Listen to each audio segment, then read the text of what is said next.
बिस्मिल्लाहिर्रहमानिर्रहीम। Dear student, अस्सलाम वालेकुम। 10th class math lecture number 35।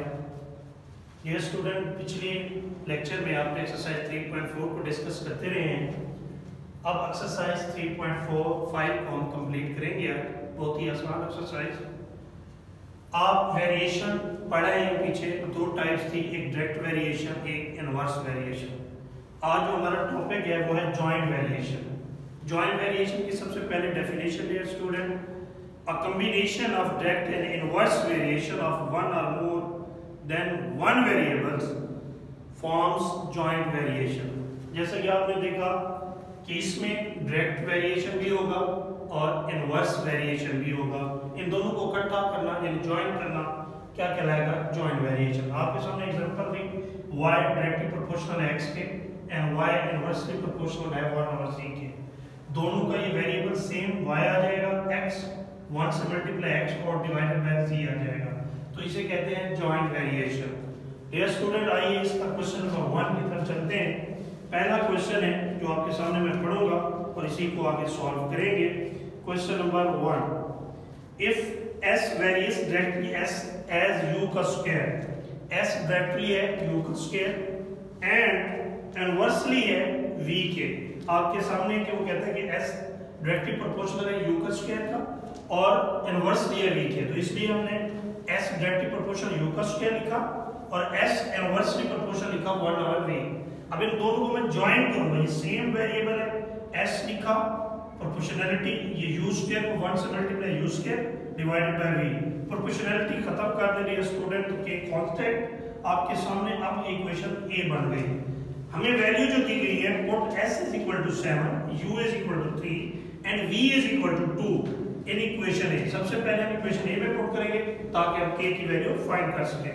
s की वैल्यू 7 है, k वैसे मल्टीप्लाई 3 का स्क्वायर हो जाएगा डिवाइडेड बाय v की वैल्यू क्या है? 2 है। 2 यहाँ डिवाइड हो रहा है, उधर जाके मल्टीप्लाई, 7 को 2 से 14 और 9 वहाँ मल्टीप्लाई हो रहा है, इधर आके डिवाइड हो जाएगा। तो k की जो वैल्यू आई वो 14/9 है। डियर स्टूडेंट्स, इक्वेशन a में k की जगह पुट करें तो s is equal to 14/9 multiply u square divided by v। ये हमारे पास न्यू इक्वेशन b बन जाएगी। अब सवाल क्या है? वो कहते हैं find the value of s। s की वैल्यू फाइंड करें। अगर आपको u की कीमत 6 और v की कीमत 10 दी जाए तो इसे इक्वेशन b में पुट कर दें।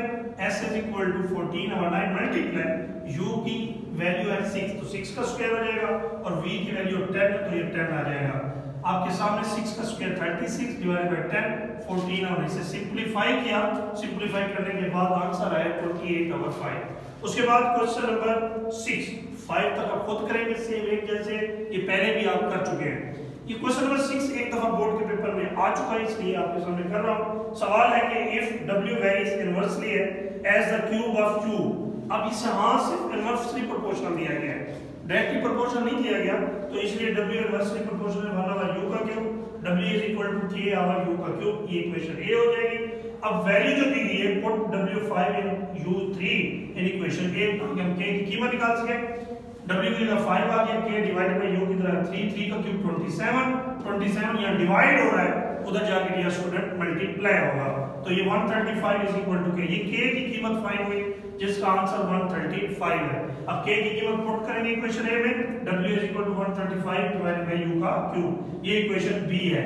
अब इसमें हमें w की कीमत फाइंड करने को कहा है, जबकि u की कीमत दोबारा 6 दी गई है। अब u की जगह 6 पुट करें तो ये 216 ऊपर 135। इसे मैंने सिंपलीफाई किया है 3 वाले टेबल पे और आपके सामने इसका आंसर आया डियर स्टूडेंट 5/8। जैसा कि आपने देखा कि मैंने आपके सामने जॉइंट वेरिएशन को डिस्कस किया है और ये पूरी एक्सरसाइज बहुत आसान है, 6 सवाल है।